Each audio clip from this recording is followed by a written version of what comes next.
Hello दोस्तों, स्वागत है आप सभी का आपके अपने YouTube channel target botany classes में। दोस्तों, आप लोग जानते हैं कि हम लोग जीके जीएस के क्वेश्चन का प्रैक्टिस लगातार कर रहे हैं और करते रहेंगे जब तक पूरा लूसेंट का बुक ख़त्म नहीं हो जाएगा। ठीक है, तो हम लोग लूसेंट के बुक का प्रैक्टिस कर रहे हैं। ओके, तो देखिए यहाँ पर बुक का लोगो भी लगा हुआ है, वस्तुनिष्ठ सामान्य ज्ञान। ठीक है, जो लोग बुक खरीदना चाहते हैं वे लोग बुक खरीद सकते हैं, और जो लोग बुक नहीं खरीदना चाहते हैं वे लोग हमसे जुड़े रहें। ओके,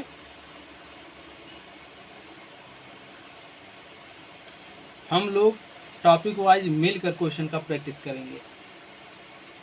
और आप लोगों से कहना चाहते हैं, अगर आप लोग आपके अपने YouTube channel target botany classes पर नए हैं तो चैनल को सब्सक्राइब कर लीजिएगा और बेल आइकन को भी प्रेस कर दीजिएगा, ताकि हमारे हर नए वीडियो का नोटिफिकेशन आप तक हमेशा पहुंचता रहे।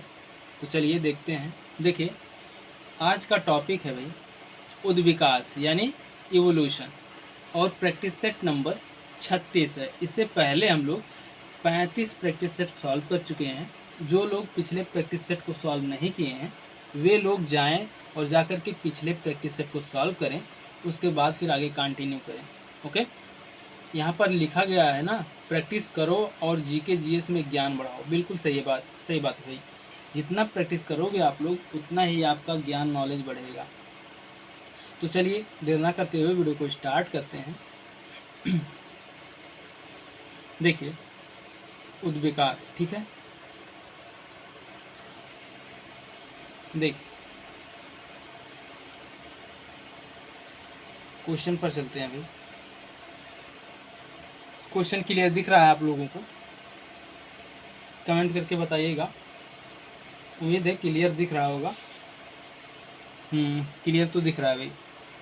तो चलिए देखते हैं, थोड़ा सा जूम करते हैं। देखिए, क्वेश्चन फर्स्ट है जैव विकास। ठीक, जैव विकास को सर्वप्रथम किसने समझाया? न्यूटन ने, या फिर आइंस्टीन ने, या फिर डार्विन ने, या फिर लैमार्क ने? बताइए, इसमें से कौन सा ऑप्शन सही होगा भाई? जैव विकास को सर्वप्रथम किसने समझाया? जल्दी बताइए, कौन सा ऑप्शन सही होगा, आपको बताना है। ऑप्शन नंबर डी सही होगा आपका, लैमार्क। ठीक है, जैव विकास को लैमार्क जी ने समझाया था। आगे देखते हैं अगला क्वेश्चन। देखिए, क्वेश्चन है लैमार्कवाद का मूल सिद्धांत है। लैमार्कवाद का मूल सिद्धांत क्या है? विभिन्नताएं, या फिर उपार्जित लक्षणों की वंशागत, या जीवन संघर्ष, या नए अंगों का अचानक विकास? बताइए।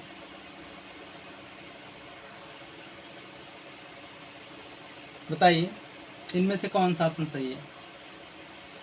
ऑप्शन नंबर बी सही है, उपार्जित लक्षणों की वंशागति। ठीक है, लैमार्क का मूल सिद्धांत क्या है? उपार्जित लक्षणों की वंशागति। ओके, ऑप्शन नंबर बी सही है। आगे देखते हैं अगला क्वेश्चन। देखिए, थोड़ा सा और जूम करें क्या भाई? देखिए, तीसरा question,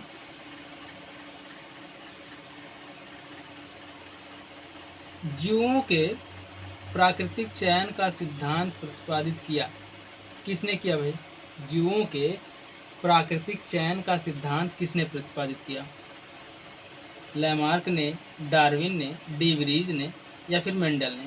question number 3, option number B सही हो जाएगा आपका, डार्विन ने।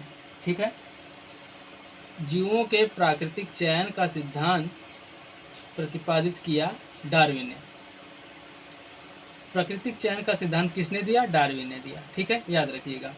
आगे देखते हैं अगला क्वेश्चन। देखिए, योग्यता की उत्तरजीविता का प्रतिपादन किया। किसने किया भाई? लैमार्क ने, डार्विन ने, डी व्रीज ने, या फिर पास्चर ने? क्वेश्चन नंबर 4, कौन सा ऑप्शन सही होगा? ऑप्शन नंबर बी सही हो जाएगा, डार्विन ने। ठीक है, योग्यता की उत्तरजीविता का प्रतिपादन किसने किया? डार्विन ने किया। ओके, आगे देखते हैं अगला क्वेश्चन।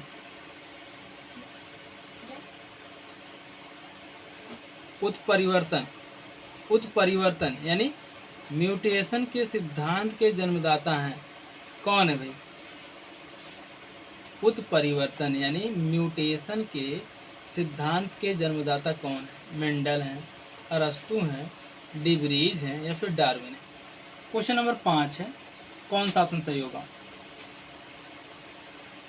ऑप्शन नंबर सी सही हो जाएगा आपका, डिब्रीज। ठीक है, उत्परिवर्तन के सिद्धांत के जन्मदाता डिब्रीज हैं। आगे देखते हैं अगला क्वेश्चन।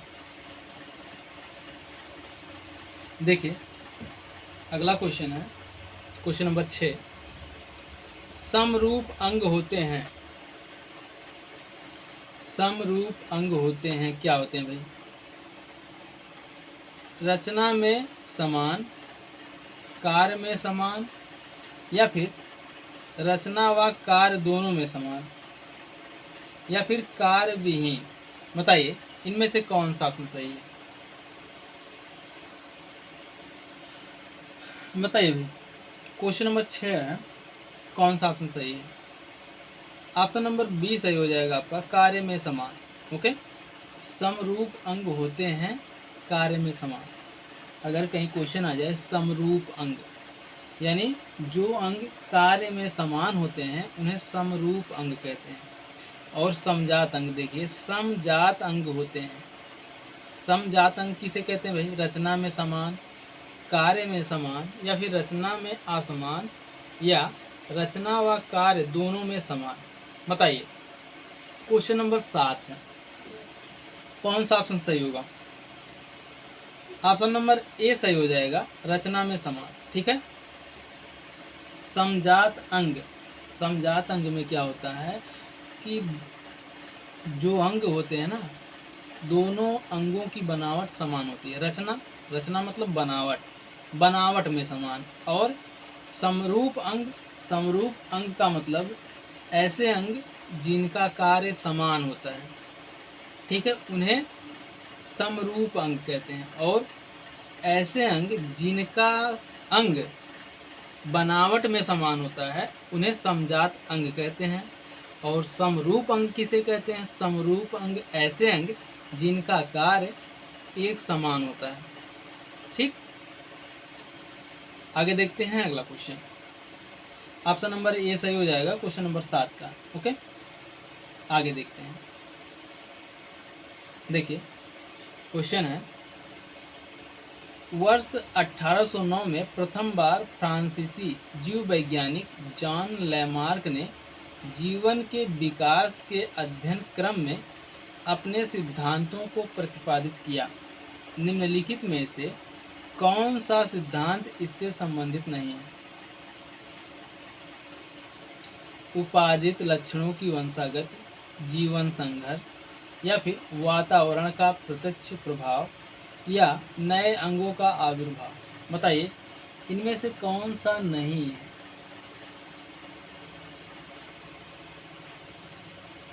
ऑप्शन नंबर बी सही हो जाएगा, जीवन संघर्ष जो है इससे संबंधित नहीं है। और बाकी तीनों के तीनों ऑप्शन इससे संबंधित है भाई। ठीक है, वर्ष 1809 में प्रथम बार फ्रांसीसी जीव वैज्ञानिक जॉन लैमार्क ने जीवन के विकास के अध्ययन क्रम में अपने सिद्धांतों को प्रतिपादित किया। कौन कौन से सिद्धांत थे?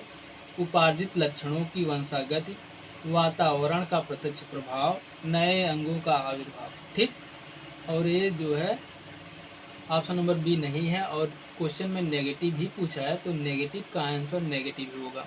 ओके, आगे देखते हैं अगला क्वेश्चन। देखिए निम्नलिखित में से कौन सा सिद्धांत उद्विकास की व्याख्या के लिए डार्विन द्वारा प्रतिपादित नहीं किया गया था? निम्नलिखित में से कौन सा सिद्धांत उद्विकास की व्याख्या के लिए डार्विन द्वारा प्रतिपादित नहीं किया गया था?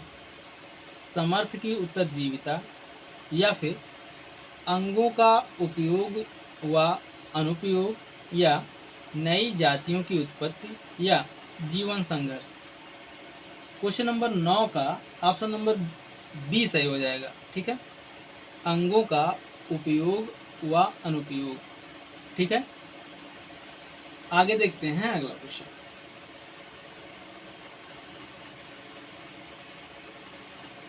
देखिए अगला क्वेश्चन है, नेचुरल सिलेक्शन द्वारा ओरिजिन ऑफ लाइफ पुस्तक किसने लिखी थी?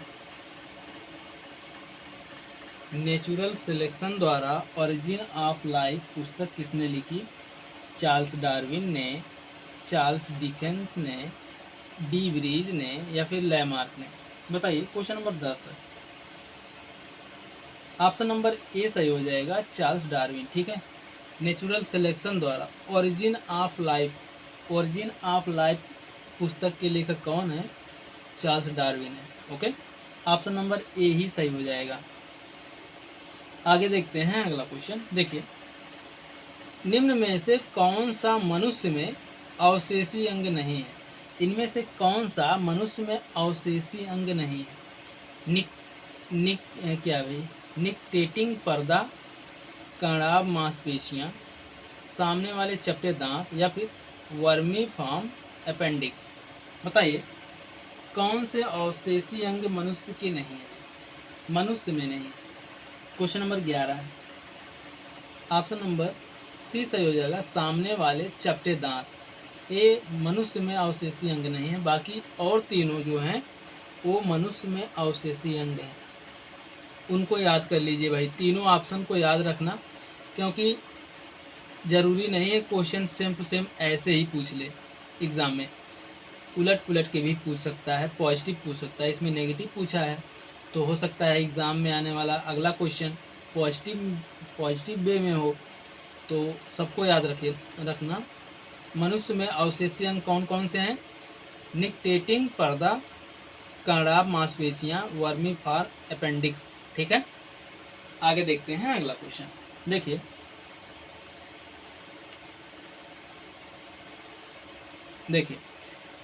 उत्परिवर्तन का सिद्धांत प्रतिपादित किया था। उत्परिवर्तन का सिद्धांत किसने प्रतिपादित किया था भाई? हक्सले ने, डार्विन ने, लैमार्क ने या फिर डी ब्रीज ने? Question number 12।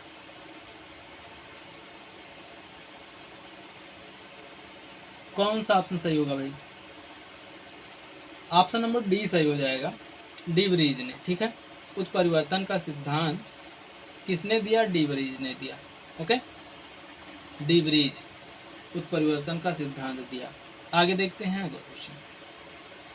देखिए, क्वेश्चन है, ऐसे अंग जो विभिन्न कार्यों में उपयोग होने के कारण काफ़ी असमान हो सकते हैं। ऐसे अंग जो विभिन्न कार्यों में उपयोग होने के कारण काफ़ी असमान हो सकते हैं, लेकिन उनकी मूल संरचना व भ्रूणीय प्रक्रिया में समानता रहती है, कहलाते हैं अवशेषी अंग, समजात अंग, समरूप अंग या फिर असमजात अंग? क्वेश्चन नंबर 13 है। कौन सा ऑप्शन सही होगा? ऑप्शन नंबर सी सही हो जाएगा, समरूप अंग। ठीक है, ऐसे अंग जो विभिन्न कार्यों में उपयोग होने के कारण काफ़ी असमान हो सकते हैं, लेकिन उनकी मूल संरचना व भ्रूणीय प्रक्रिया में समानता रहती है, समरूप अंग कहलाते हैं। अभी जस्ट हम लोगों ने ऊपर प्रैक्टिस किया। ठीक है, आगे देखते हैं अगला क्वेश्चन। जैव विकास के संदर्भ में सांपों में अंग का लोप होने को स्पष्ट किया जाता है। अंगों का उपयोग और अनुपयोग किए जाने से, पहला ही ऑप्शन सही है भाई, और बाकी पढ़ने की ज़रूरत नहीं है। ठीक है, जैव विकास के संदर्भ में सांपों में अंगों का लोप होने को स्पष्ट किया जाता है अंगों का उपयोग और अनुपयोग किए जाने से। ओके, ऑप्शन नंबर पहला ही सही हो जाएगा। आगे देखते हैं अगला क्वेश्चन। देखिए, क्वेश्चन है, जीवन की उत्पत्ति हुई है किससे हुई भाई? पहाड़ों पर। जीवन की उत्पत्ति हुई पहाड़ों पर, भूमि पर, जल में या फिर वायु में? क्वेश्चन नंबर 15 है। आपको आंसर बताना है, कौन सा आंसर सही होगा। ऑप्शन नंबर सी सही हो जाएगा, जल में। ठीक है, जीवन की उत्पत्ति जल में होती है। आगे देखते हैं अगला क्वेश्चन। जीवन की उत्पत्ति जल में हुई है भाई। ठीक है, आगे देखिए, जीवन की उत्पत्ति के समय निम्न में से कौन स्वतंत्र अवस्था में नहीं पाई जाती थी? जीवन की उत्पत्ति के समय इनमें से कौन सा ऐसा ऑप्शन है जो स्वतंत्र अवस्था में नहीं पाई जाती थी? Methane, ammonia, hydrogen, oxygen. Question number 16, option number D सही है, ऑक्सीजन। जीवन की उत्पत्ति के समय ऑक्सीजन स्वतंत्र अवस्था में नहीं पाई जाती थी। ओके, आगे देखते हैं। देखिए क्वेश्चन नंबर 17 है, विकास की प्रक्रिया में मनुष्य का निकटतम प्राणी है। विकास की प्रक्रिया में मनुष्य का निकटतम प्राणी है। गाय है, बंदर है, हिरण है, बाघ है। क्वेश्चन नंबर 17 है, कौन सा ऑप्शन सही होगा?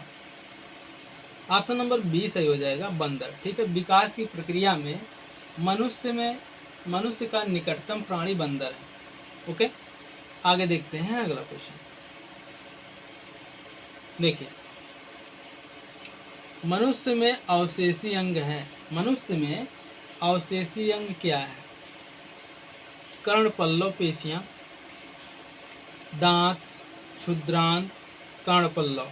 बताइए इनमें से कौन सा ऑप्शन सही है? क्वेश्चन नंबर 18 है, ऑप्शन नंबर ए सही हो जाएगा, कर्णपल्लव। ठीक, कर्णपल्लव पेशियां मनुष्य में अवशेषी अंग है, याद रखिएगा। कोई पूछ ले मनुष्य में अवशेषी अंग कौन कौन से हैं, तो एक तो आपको बताना ही है, कर्णपल्लव पेशियां। ठीक है, और बाकी 3 जस्ट ऊपर हम लोगों ने प्रैक्टिस किया, याद रखिएगा। क्वेश्चन नंबर 19, जीवों के विकास के संदर्भ में निम्नलिखित में से कौन सा अनुक्रम सही है? बताइए भाई। Octopus, dolphin, shark. नहीं भाई, गलत है। पेंगोलिन, कच्छप, बाज। नहीं भाई। सैलामेंडर, अजगर, कंगारू। बिल्कुल सही बात है। ऑप्शन नंबर सी सही हो जाएगा आपका। क्वेश्चन नंबर 19 का ऑप्शन नंबर सी सही है। आगे देखिए प्रयोग और अनुप्रयोग का कानून यानी नियम इनके द्वारा प्रतिपादित किया गया था। किनके द्वारा भाई? प्रयोग और अनुप्रयोग का नियम किनके द्वारा प्रतिपादित किया गया था? ह्यूगो डी ब्रीज के द्वारा, लैंडरबर्ग के द्वारा, लैमार्क के द्वारा या फिर डार्विन के द्वारा। Question number 20, option number C सही हो जाएगा आपका, लैमार्क के द्वारा। ओके, आगे देखते हैं अगला क्वेश्चन। देखिए क्वेश्चन नंबर 21 है, निम्नलिखित में से कौन सा एक अल्प विकसित अंग है? इनमें से कौन सा एक अल्प विकसित अंग है? बताइए। फेफड़े हैं, अपेंडिक्स है, हृदय है या फिर गुर्दा है? Question number 21, option number B सही हो जाएगा, अपेंडिक्स। ठीक है, अपेंडिक्स एक अल्प विकसित अंग है। आगे देखते हैं अगला क्वेश्चन। देखिए प्राकृतिक चयन तंत्र को वर्णित करने की पद्धति के रूप में योग्यता की उत्तरजीविता वाक्यांश निम्नलिखित में से किसका कथन है? योग्यतम की उत्तरजीविता मेरी कुरिए, हर्बर्ट स्पेंसर, चार्ल्स बेबेज या फिर लुई पाश्चर? क्वेश्चन नंबर 22 का कौन सा ऑप्शन सही होगा? ऑप्शन नंबर बी सही हो जाएगा आपका, हर्बर्ट स्पेंसर। ठीक है, प्राकृतिक चयन तंत्र को वर्णित करने की पद्धति के रूप में योग्यतम की उत्तरजीविता वाक्यांश हर्बर्ट स्पेंसर ने कहा था। ठीक है, योग्यतम की उत्तरजीविता किसका कथन है? हर्बर्ट स्पेंसर की, याद रखिएगा। आगे देखते हैं अगला क्वेश्चन। देखिए अगला क्वेश्चन है, पक्षियों तथा चमगादड़ों के पंख समरूपी संरचनाएं मानी जाती हैं। पक्षियों तथा चमगादड़ों के पंख समरूपी संरचनाएं मानी जाती हैं क्योंकि उनकी समान उत्पत्ति तथा समान प्रकार होते हैं। नहीं भाई, असमान उत्पत्ति तथा समान कार्य होते हैं। बिल्कुल सही बात है, ऑप्शन नंबर बी ही सही हो जाएगा। ठीक है, क्वेश्चन नंबर 23 का ऑप्शन नंबर बी सही हो जाएगा। पक्षियों तथा चमगादड़ों के पंख समरूपी संरचनाएं मानी जाती हैं क्योंकि उनकी असमान उत्पत्ति तथा समान कार्य होते हैं। ओके, तो दोस्तों ये तो थे कुछ 23 क्वेश्चन उद्विकास से। ठीक है, इवोल्यूशन से। आप लोग कमेंट करके बताइएगा कि वीडियो कैसी लगी, और ये रहा आपका आंसर की, मिला लीजिएगा भाई। ठीक है, ये आपका आंसर की है। तो वीडियो कैसी लगी कमेंट करके ज़रूर बताइएगा, क्योंकि आपके कमेंट से हमें बहुत मोटिवेशन मिलता है, और मोटिवेशन जितना हमको मिलेगा आपको हम उतना अच्छे से अच्छे कंटेंट, ठीक है, अच्छे से अच्छे कंटेंट आपको प्रोवाइड करने का प्रयास करेंगे। ओके, तो मिलते हैं नेक्स्ट वीडियो में। तब तक के लिए जय हिंद, जय भारत, वंदे मातरम।